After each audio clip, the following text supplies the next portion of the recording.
Here in Morocco, they are winners of the WAFCON 2024. Okay, we get it. Nigerian Super Falcons are rightfully the undisputed hegemon in Africa's women's football. Nothing proves that better than this finals against the host Morocco, coming from 2-0 down in the first half to winning 3-2 in the second half. Loaded up, running onto it, they've got a third! The same Nigeria has dominated the Women's African Cup of Nations WAFCON football tournament is a pretty marvelly. The Super Falcons have not just led the pack, they have defined the standard. The record extending 10 titles from 13 editions since the competition's rebranding in 1998. No other nations comes close to matching this success. Only 3 times in 2008, season 12, and most recently in 2022 has the trophy eluded them. And Nigeria did not feature in any of those finals, meaning that every time the Super Falcons reached the WAFCON finals, they have lifted the trophy. Equatorial Guinea twice and South Africa once are the only other nations to have tested this glory.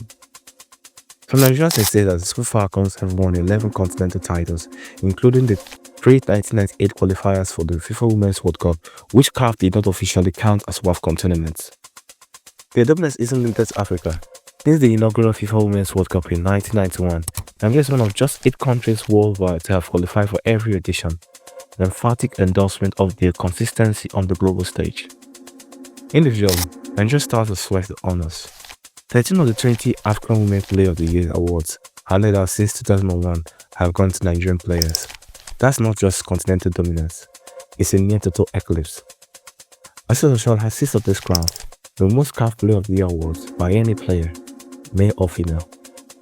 So how has Africa's most populous nation managed to create a resounding dynasty in women's football?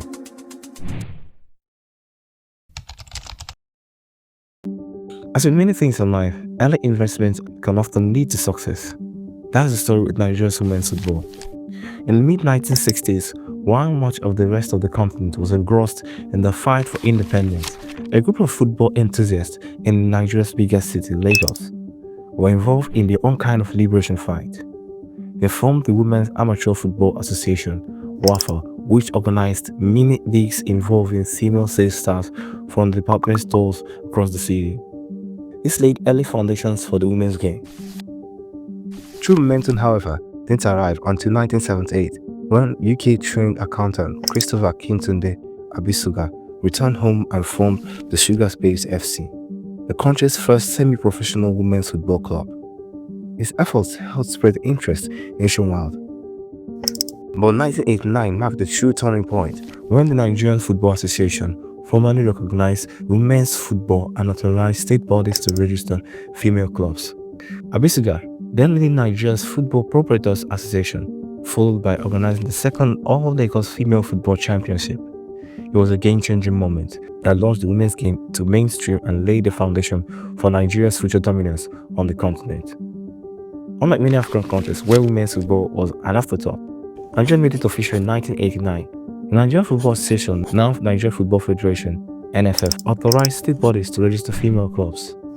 This move followed years of grassroots agitation and coincided with the rise of organized youth football through GROSLA, the Youth Sports Federation of Nigeria.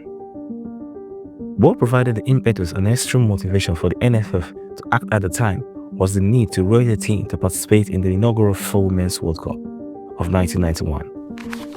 Restructured competitions, identifiable pathways, and administrative support, Nigerian women's football gained momentum. The Super Falcons beat Cameroon 6-0 on aggregate, over 2 legs in the African Women's Championship to end the continent's single spot at the World Cup. It's one thing to have players, it's another to have players who compete regularly with and against the best in the world. Nigeria has done both. From Perpetual Nkwocha, Messi Akide in the early 2000s to Asisat Oshoala today, Nigeria stars have lit up leagues in Europe, Asia, and the US. And recently, it also enjoys a pool of more foreign-born and raised talents in its squad. Out of the 23 women's squad for this year's championship, none of them were either born or raised outside of the country. Regular appearances at the full Women's World Cup have provided unmatched experience. While other African teams struggle for consistency, Nigeria's exposure to elite football has been routine. That experience breeds tactical maturity, mental resilience, and competitive sharpness, qualities that show up time and time again on the continental stage.